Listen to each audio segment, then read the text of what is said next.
Look, up in the sky. It's Husky Harsin striking again.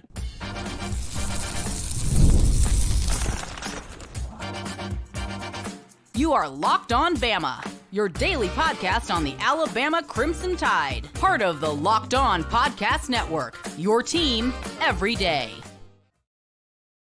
Hey, everybody, and welcome back into Locked On Bama. Luke Robinson, that's me. Jimmy Stein, that's him. This episode is brought to you by LinkedIn. I'll tell you about LinkedIn here in just a little bit. Maybe it should be LinkedIn, Jimmy. But no, it's not. It's LinkedIn. And thanks for making this your first listen every single day. Jimmy, Husky Harsin just keeps doing it. And I think we tabbed him Seattle Saban on this podcast like weeks ago. And then I saw it pop up, and I'm like, somebody better damn well give us credit. Seattle Saban is fantastic, and Husky Harsin will be funny forever. Although even though it doesn't even make a lot of sense in terms of the analogy, I still think the funniest Alabama Auburn nickname ever was when Auburn hired Harsin, and we were calling him Potato Gus.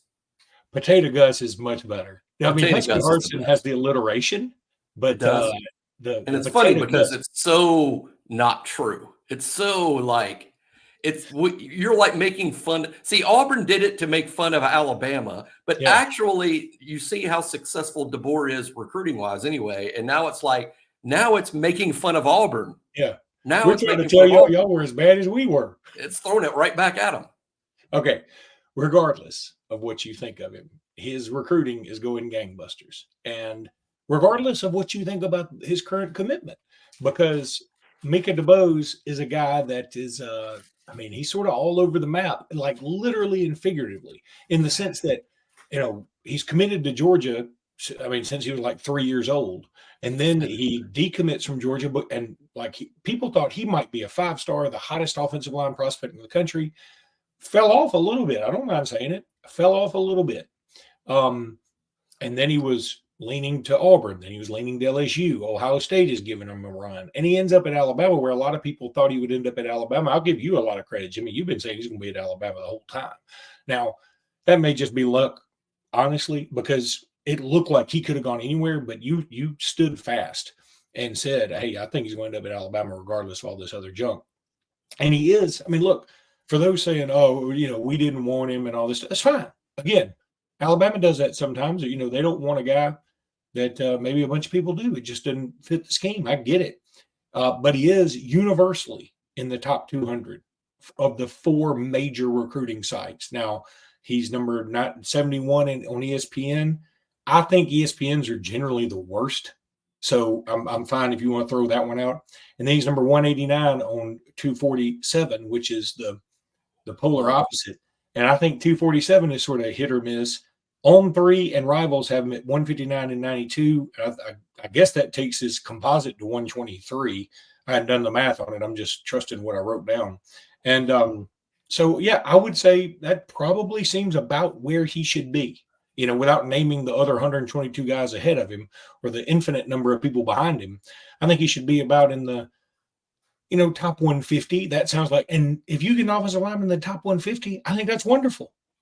Oh, it's a big deal. Yeah. Micah DeBose, we talked about him a ton here. Tim Watts made the prediction last week, and boy, once that happens, he's got a Ted Williams level batting average. It's actually much better than Ted Williams. He only hit 400. Once Tim made the prediction, you can start writing it down. I've talked about him a lot. We talked about him here. I bet we'd have to go back and find the show, Luke, but I bet we first mentioned Micah DeBose on this show when Micah DeBose was in the 8th grade, because I would have mentioned an 8th grader and from Mobile that I felt would one day be SEC or very likely Alabama. So we probably have been talking about Micah DeBose literally since he was in the 8th grade. He was a starting left tackle on Vigor's state championship team when he was in the 8th grade. Those guys, when you talk about, there's not many guys like that fit that description that don't end up in the SEC, 8th graders who are on state championship teams, particularly when Micah DeBose in the 8th grade was like already 280 pounds. Luke mentioned the rankings. I think with DeBose, I've noticed this over the years, Luke. I've seen this happen with countless kids, and I bet you have too. And this is just my opinion on DeBose. At one point, because of his early commitment to Georgia, because he was an 8th grade starter, at the very, very early part of the cycle, he was rated very high.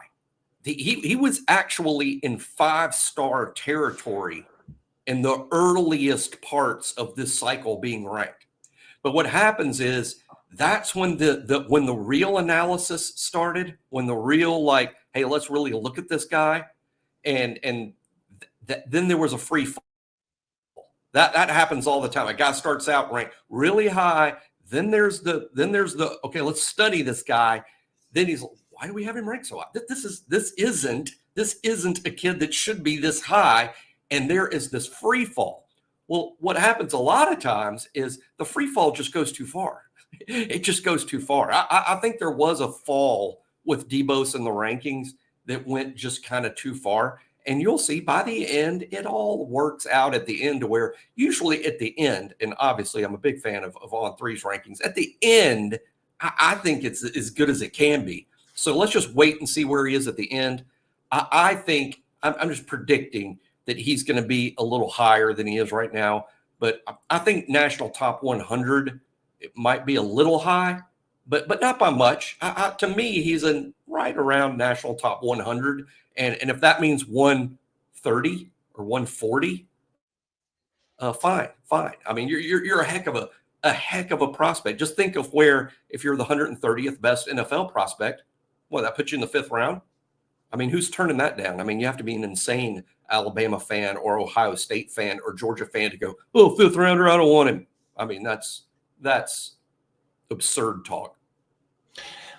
Well, and again, it's funny to me, Ohio State did make, whether or not you believe they wanted him or would take his commitment, they made overtures. LSU definitely made overtures.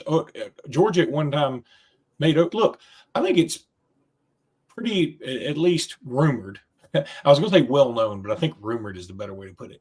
DeMarcus Riddick was committed to Georgia last year, right? He ended up signing with Auburn. I don't think Alabama pursued him that much. That doesn't mean DeMarcus Riddick isn't good. It just means they maybe didn't think he was a fit. And again, I feel like this is sort of the same thing. It for whatever reason, he may not have been a fit for some other people. And we're going to take a break here, but we're going to talk about some of the challenges and why I think that these challenges are going to be pretty easy to overcome when it comes to Micah DeBose. But of course, I want to tell you about LinkedIn. You know, we love some LinkedIn or LinkedIn. Boy, that'd be so cool if like Terry and Arnold started and Jalen Milroe started a LinkedIn, like just a network for Alabama football. They got a song coming up. Just ideas just flowing today, Jimmy. But LinkedIn, though, they're the best when you're talking about jobs and you need to hire the right people. Because when you're hiring for your small business, you want to find quality professionals that you are right for the role. That's why you have to check out LinkedIn Jobs. LinkedIn Jobs has tools to help you find the right professionals for your team faster and for free. LinkedIn isn't just another job board. That's so nutty. LinkedIn helps you hire professionals you can't find anywhere else, even those who aren't actively searching for a new job, but might be open to the perfect role. In a given month, over 70% of LinkedIn users don't visit other leading job sites. So if you're not looking on LinkedIn, you're not looking in the right place. On LinkedIn, 86% of small businesses get a qualified candidate within 24 hours. You want to hire professionals and you want to do it like a professional? Well, that's where you do it is LinkedIn. LinkedIn knows that small businesses wear so many hats. They might not have the time or resources to hire anybody. So post your job for free at linkedin.com/lockedoncollege. That's linkedin.com/lockedoncollege to post your job for free. Terms and conditions, they're going to apply. All right, when you talk about challenges with Micah DeBose, I think the first one is weight. Okay. Yep. I made no secret about it. Vigor was in the Final Four this year for basketball. Yeah. And I got to see him, and I was excited because he was on the team. And at the time, he was committed to Georgia. And I was excited because I just assumed he would go in and play some in the post, because, I mean, even if you're worried about, okay, he's going to get us killed on the fast break or whatever, going the other way defensively, I mean, just put him in there and let him body a couple of dudes. And Right. but he didn't get in. Now he may have been hurt. I'm having to reflect on this at 8:13 on a Sunday morning. So bear with me. I didn't remember to research that part, but he may have been hurt. But I remember thinking, okay, he looks a little got some baby fat.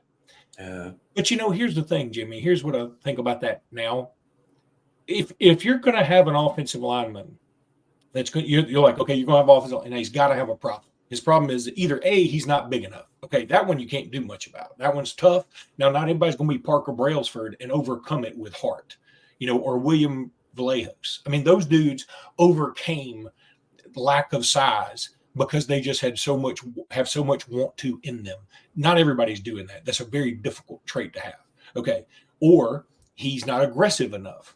Again, very difficult to make somebody more aggressive. There is nothing funnier than watching. I always say this about my wife. My wife's a much better arguer than I am. I'm terrible at it. And so when I start to get more aggressive about my arguing, I'm like, I am doing this really badly. It is like I get mad that I'm doing it so poorly. And so it's hard to make people aggressive that way, right? You can't just you can try and cattle prod them into aggressiveness, but I mean, we don't have enough time for that. You need years of torture. Or he can be, have some fat on him. I mean, I don't know what cellulite. I mean, I'm not trying to offend anybody. I mean, he can have some extra fat, right? Now that he's committed, and now that he's joined this brotherhood, right, of Alabama commitments that seem to be like these commitments seem to be as focused as any of Saban's bunch to me on making Alabama better. I think they're going to hold him to a standard. Okay. I think they're going to say, you can commit. That's great. We want to have you, but you can't just commit and stay the same. You got it. Here's where you can get better to help us all get better. If you get better, we all get better. And I think that he's going to be pushed by not only the coaching staff, he's going to clearly going to give him a regimen and who is going to give him tips on, hey, eat fewer donuts, eat more broccoli, whatever. I just nailed it. There's Luke's keto diet. Radical. It's a radical idea you came up with there. Diet that I've come up with. Because nobody wants to do it.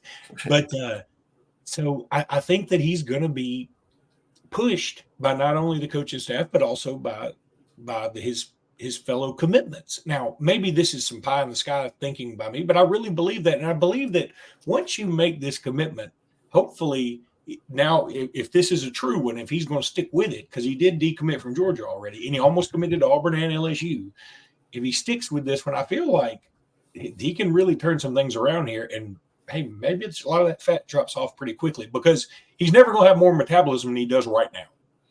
I think, and I don't know, we'll probably find out on BOL in the next couple of days about what he measured in over the weekend, and I'm real curious as to that. We'll probably find that out. We often do, and we'll post that on the site. I think, for one thing, I think DeBose has already lost weight from his all-time highs. I believe he's already come down, and I like Luke's pointing out, around that basketball time was when that free fall was happening for him rankings wise. It's right about the time when Luke was going, I saw it, because I remember him talking about on the show, hey, I saw DeBose at the basketball Final Four, and I'm not quite as enamored as I once was. And I'm like, well, that's being reflected in this rankings fall that he's having. But then there was a bounce back, and I think the bounce back is likely body related and what he was able to do this spring, camps and visiting places. And I think with him, like Luke said, with Micah DeBose, a lot of it is about the size and is it under control? And again, this was a 280-pound eighth grader. He was gonna always be fighting this, right? I mean, it's not easy to be 280 pounds in the eighth grade. That's not exactly. I mean, he's got to watch himself and be careful. But now he's under the auspices of one of the great strength conditioning programs in college football. It literally is a science at Alabama. They call it the Science Center for a reason, because nutrition and the strength people work together. And the results are just outstanding. I mean, look at it, even Otis on our team now, and Rott Montgomery is losing. Rott Montgomery looks like $1 million now, and they're working hard on Miles McVay, for instance, right now. And the great thing about offensive linemen, Luke, is only, there's been a handful of Saban freaks. There always were, there always will be under Saban. Those Saban freaks, those freshmen that show up ready to play when they just defies all logic and reason. Offensive line's a little different. I mean, I think we're all understanding with an offensive lineman, it could take a year or two to get him ready. And I tell you, perfect example is Jaden Roberts, who also showed up heavy.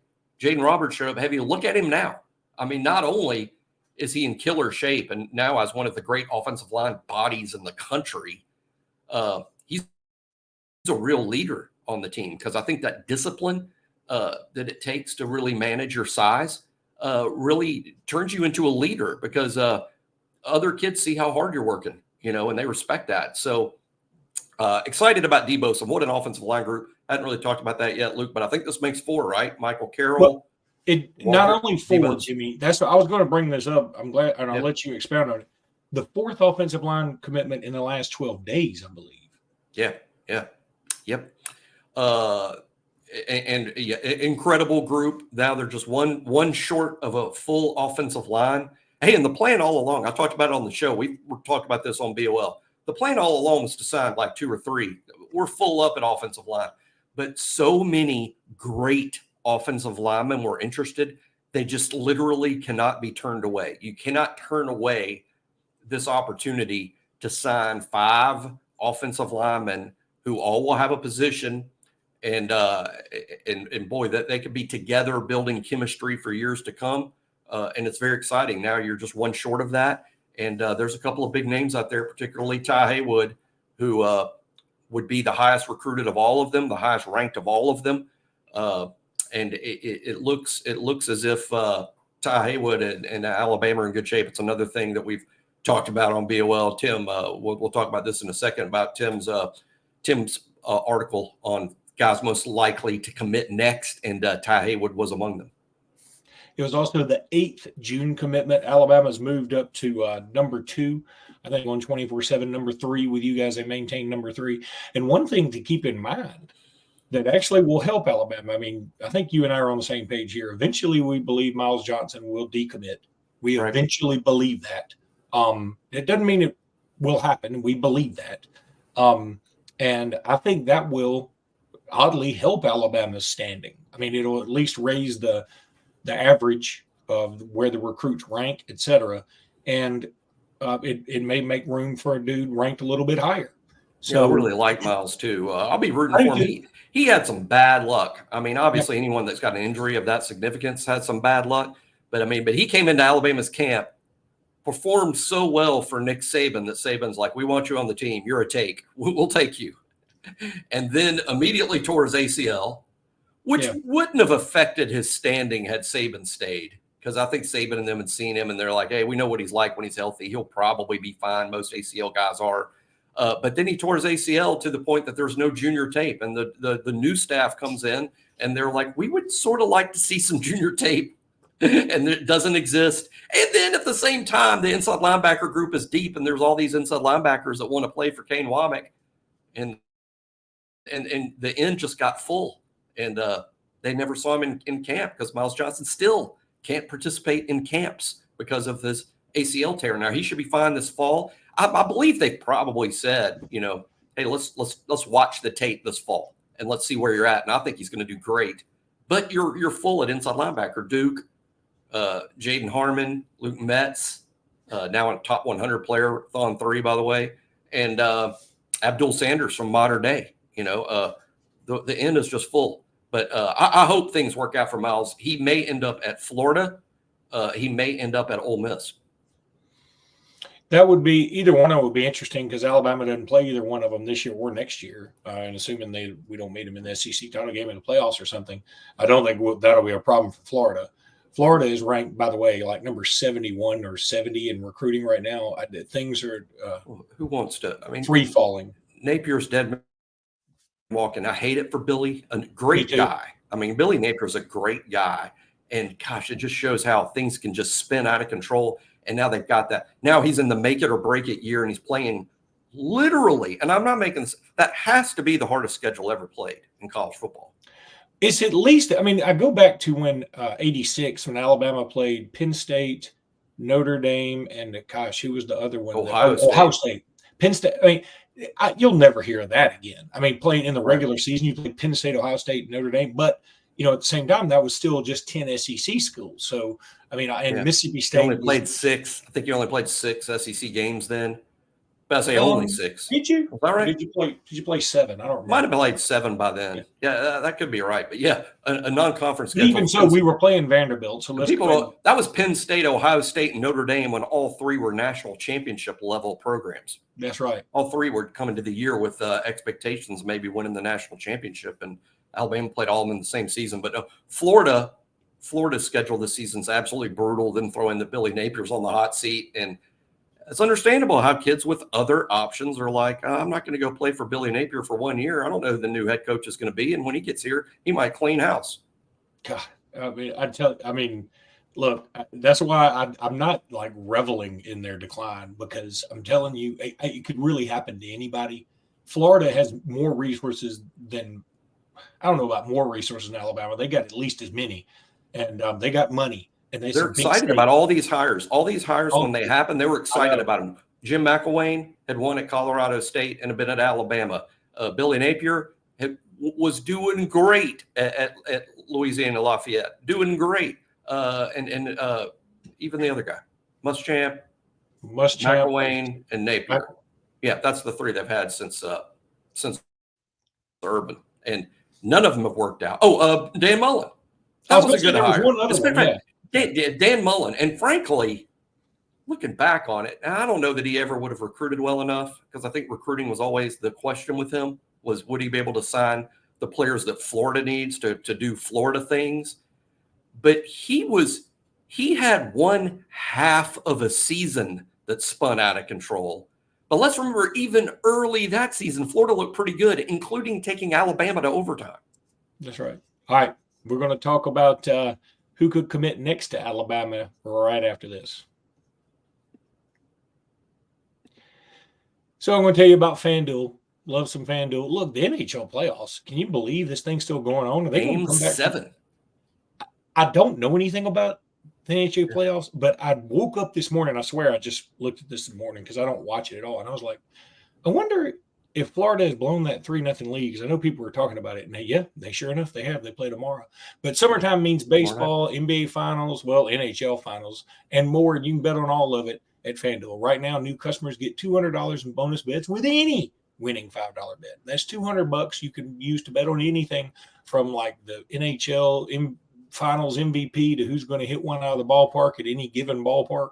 Visit FanDuel.com/lockedon and add a big win to your summer bucket list, because FanDuel is, of course, America's #1 sports book, and I know you love it, so go check it out.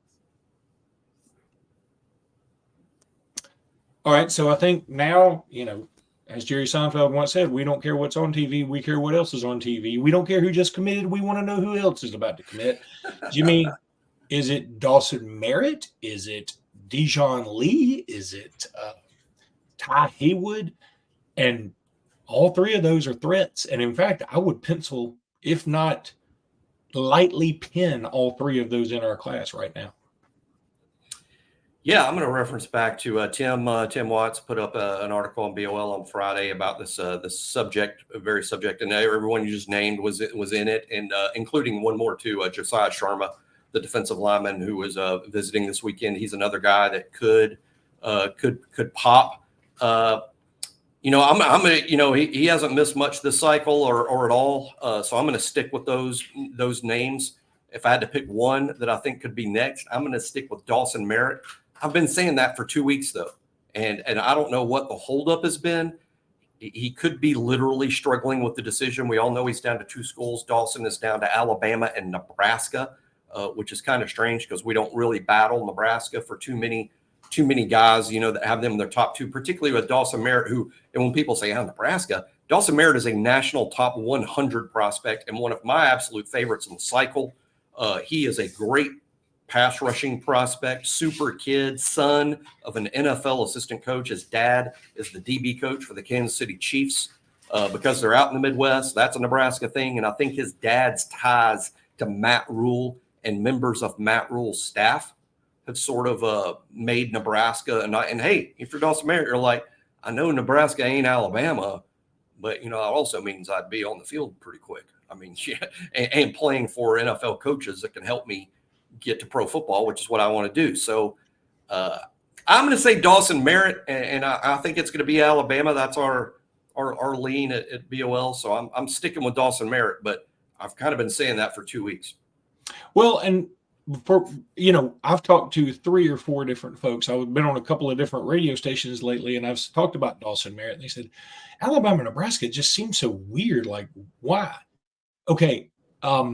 Same thing a lot of people are saying about Juju Lewis. Like, what a weird final grouping of teams: Indiana, Auburn, Colorado, and USC.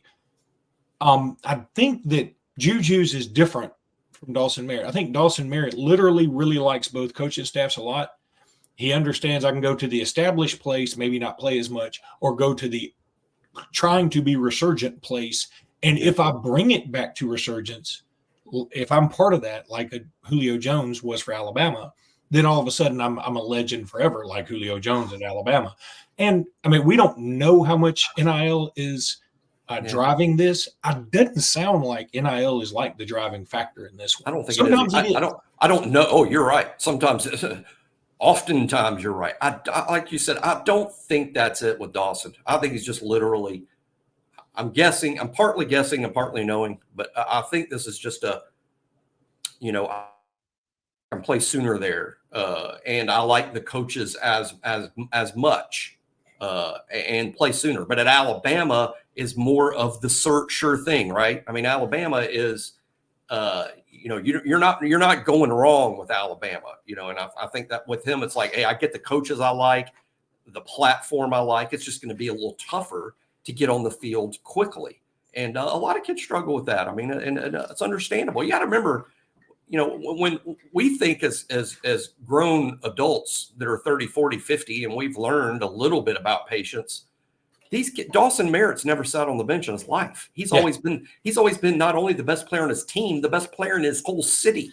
I mean, he's been the best since he was, 5.